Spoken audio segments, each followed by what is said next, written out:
Hi everyone, welcome along to Sharks Fan TV with your man Humphrey. Glad to be back, guys. It's been a week. Last week we were in Lofters, and yeah, it didn't go well. But we're gonna talk about much more than that. We're gonna talk about a few news as well coming in, and we'll look ahead of today's game, um, probably in an hour's time as you're watching this video. We're also gonna just touch base on the starting 15 and what we make of it. So come join in. This is Sharks Fan TV, where we're keeping it black and white and nothing else matters. Oh, this little thing, yeah, starting to get a bit of deco. I'm still not sure where I'm gonna hang it, but suggestions are welcome, guys. So give me your suggestions. I'm gonna hang it behind that wall, I think. Or maybe I should change positions next to the door. Where's the door? Yeah. Yeah. But yeah. So guys, before we start, thank you. Keep on liking, sharing the video and commenting, and more content coming your way, guys. Thank you as always. Moving on to the previous game. Obviously, we lost 43-9 to Bulls. First half, it was 12-9 to Bulls, but second half we just capitulated. I don't know, but it was heavy hitting, and we really suffered in terms of injuries. Skumbuzo Noche came off first batter. Actually, hey, that guy, I don't know how he stayed in the game, but it was a heavy hit. But at the end of the day, we didn't come out with anything. Actually, Bulls came with a bonus point. Came out of the game with a bonus point, and now we are 2 points behind them.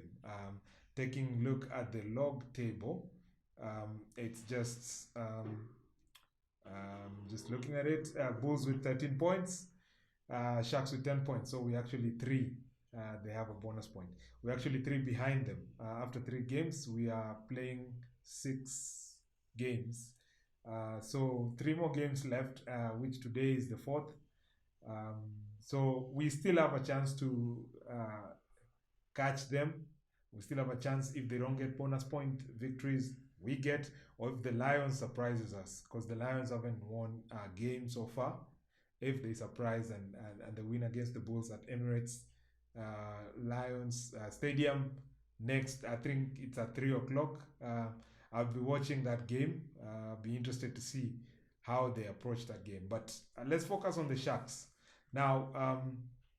Some injury updates just to bring you up to speed. Like I mentioned, Skumbuzo Noche came off, and he went for a scan, and they found out that he ruptured his patella tendon on the leg. I think I'm not a doctor, but he ruptured.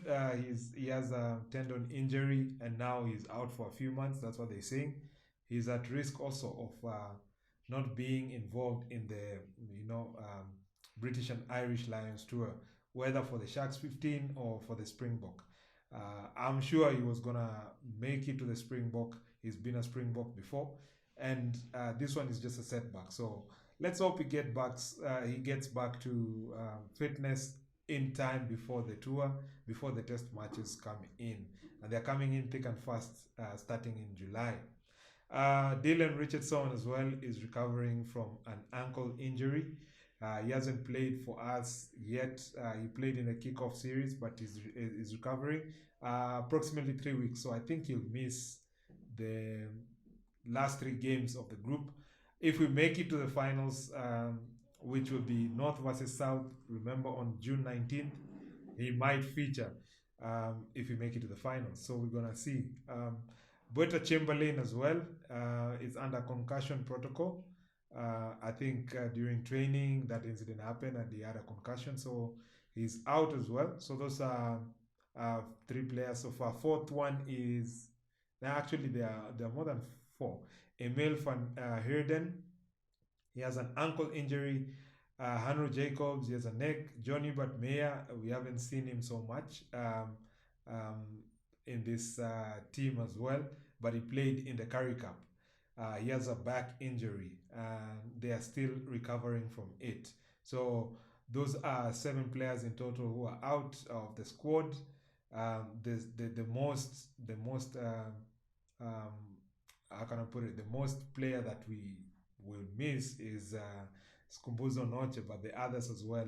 Dylan Richardson as well. I like to see him get more involved, especially in the flank area.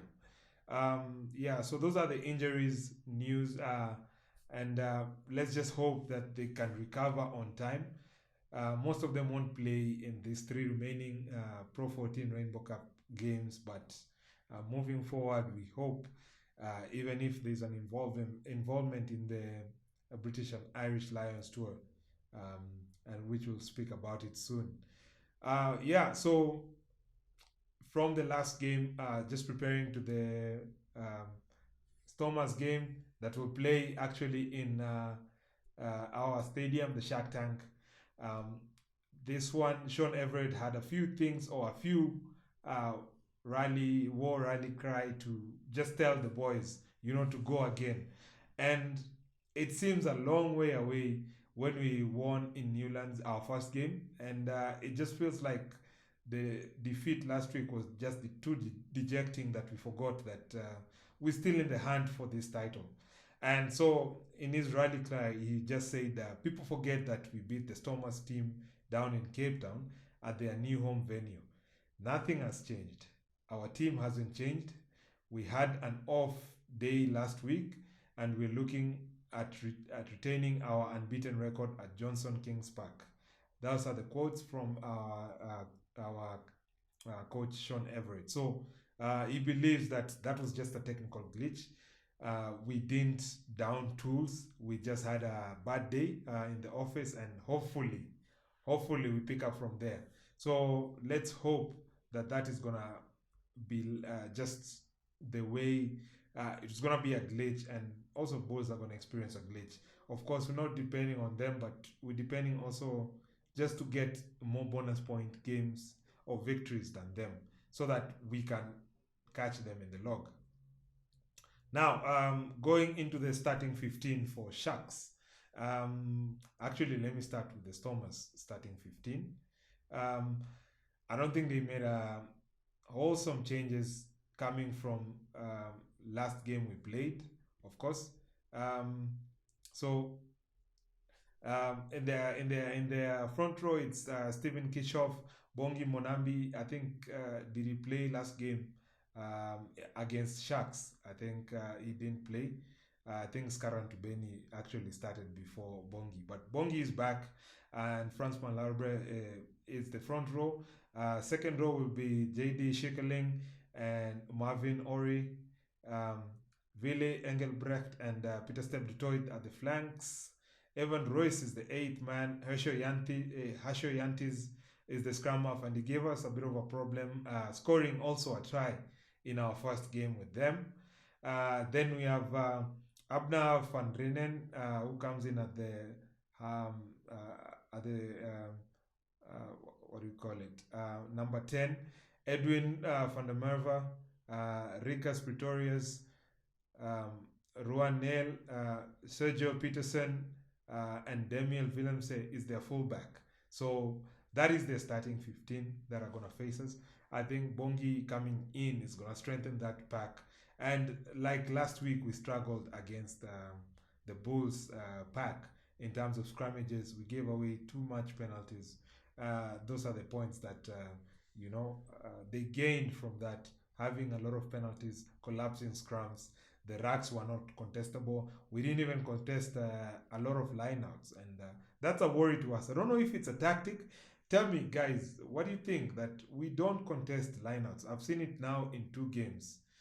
In the Lions game, we contested, I think, 1 out of the lineouts they had. I'm talking about their lineouts when they go up. And they stole some of our lineouts, remember. So they contest our lineouts, but we don't contest theirs. We're just waiting for it to drop so that we don't sack them all late. We form the mall, and Bulls beat us in the mall. They scored a try, just with the mall. So I don't know. I don't know if this is a tactic. And let me know, guys, in the section below, comment sections below. What do you think about us not contesting malls? Not contesting lineouts. in the set pieces, man. I think we should do more than just wait for the Mall to drop. Sometimes they can change their game and flow the ball instead of forming a Mall. So I think we should contest. What do you guys think? Now, coming to our team, um, we've made three changes and one positional change, and we're gonna go to it. Our front three remains our Oxenche, Fez Mbata, and Thomas Dutoy.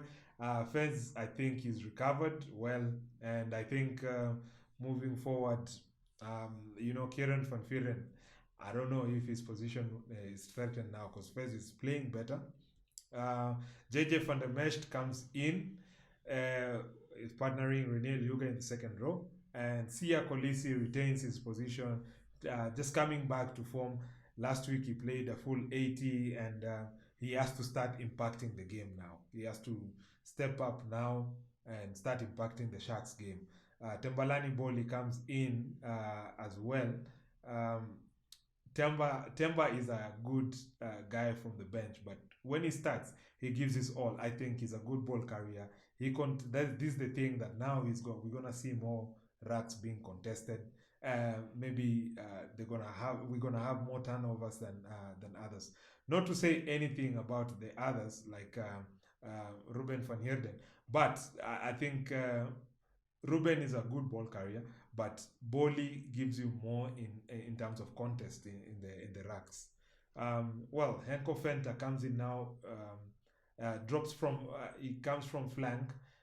That's the positional change from flank. He comes to be the eighth man in place of Skumbuzo Noche, who's injured, and I think he's gonna do well. I was in the view of seeing and Tutuko Mchunu because he's played prop and eighth man as well. But let's give Henko a chance. Then Jaden Hendrickse comes in as our scrum half. Cohen Bosch retains his number 10. Yao comes in, not comes in, retains also our blindside wing, despite our wing coming back from Japan on tour. He's been on the training field, and you can see his photos in Twitter as well that he's been training. Looking forward to welcoming him. I think this game was gonna come soon because he just landed last Friday before the Bulls game, so it was gonna be very tight to get him to up to speed. Although he's been playing in Japan, but just the conditions and the weather also just give him a bit of a rest. So I think we'll see him in the Lions game or the last game against Bulls. But this one has come early, and let's see whether he makes the bench or not. So Yao Penke, Yao is our blindside wing. Marius Lowe comes in now for Jeremy Ward in the number 12 position. Inside center, Lucanio Am is our outside center. Spoon Kosi comes back. Remember, Verna Koch replaced him in the last minute of the game, just as a precautionary because he picked up a little bit of injury, and now he's back in the squad with Apelele Fassi. Fassi just give him room, and he knows how to run against Thomas. He had a very good game against Thomas last time, and I hope he also continues this form. I think him, Damien Willemse, they are contesting for the Springbok jersey, Springbok number 15. And I'm putting my money on Fassi because he's just so exciting. And he's brought a bit of composure in his game.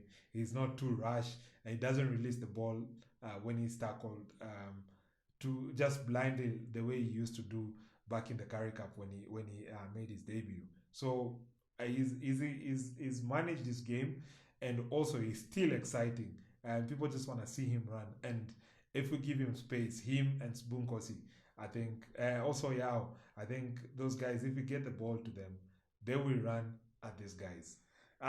So replacements will be Kieran Van Vieren and Tutukom Chunu.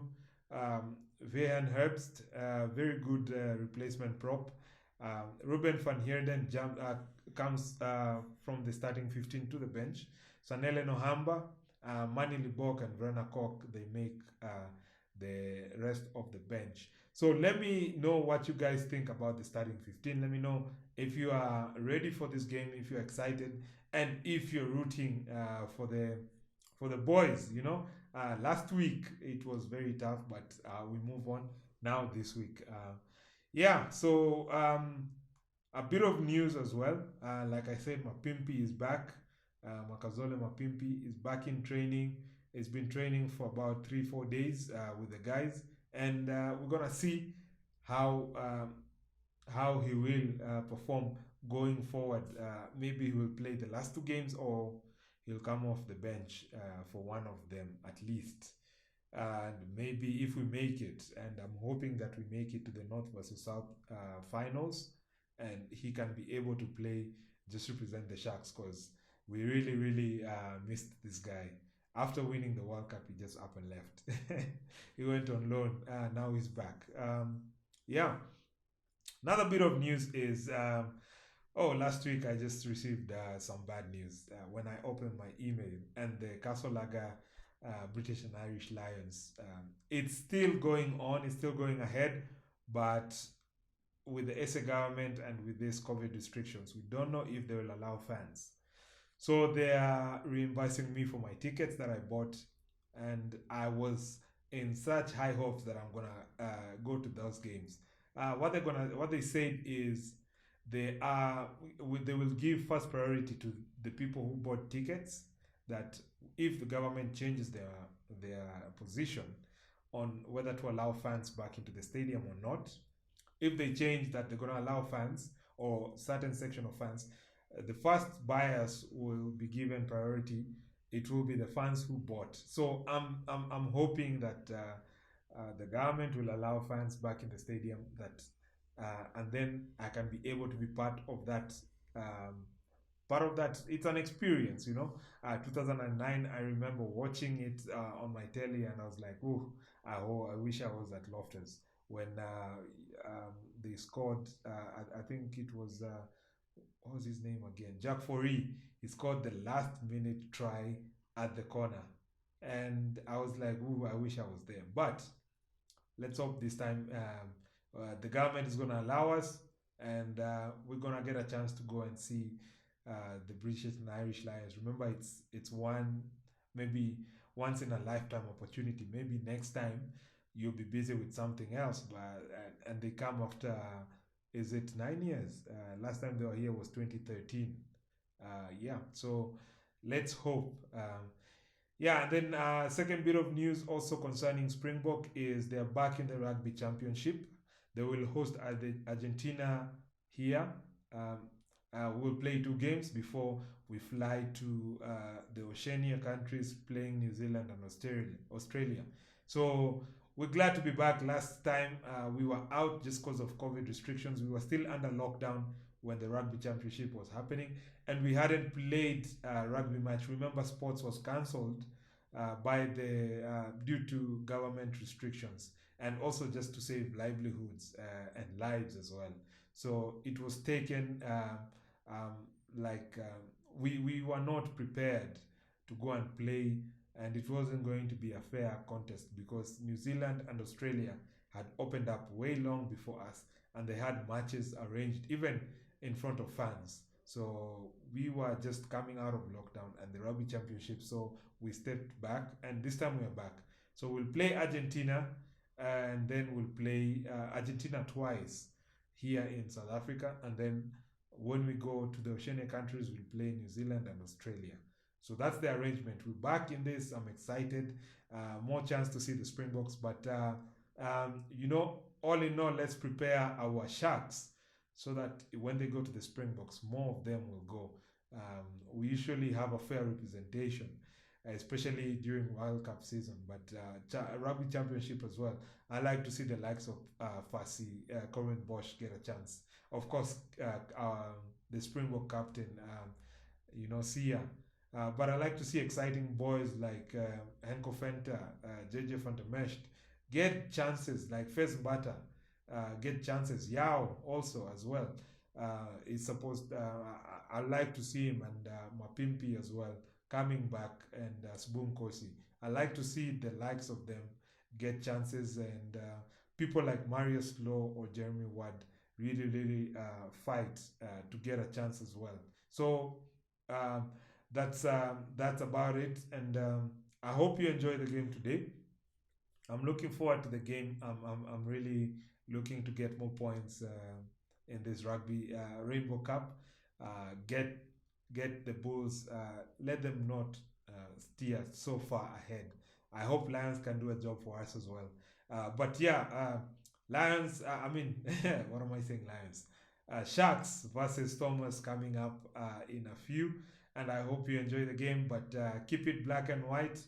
Keep on liking, subscribing, commenting on the video, and keep it interactive. So yeah, keep it black and white, and nothing else matters. Enjoy the game, guys, and speak to you soon.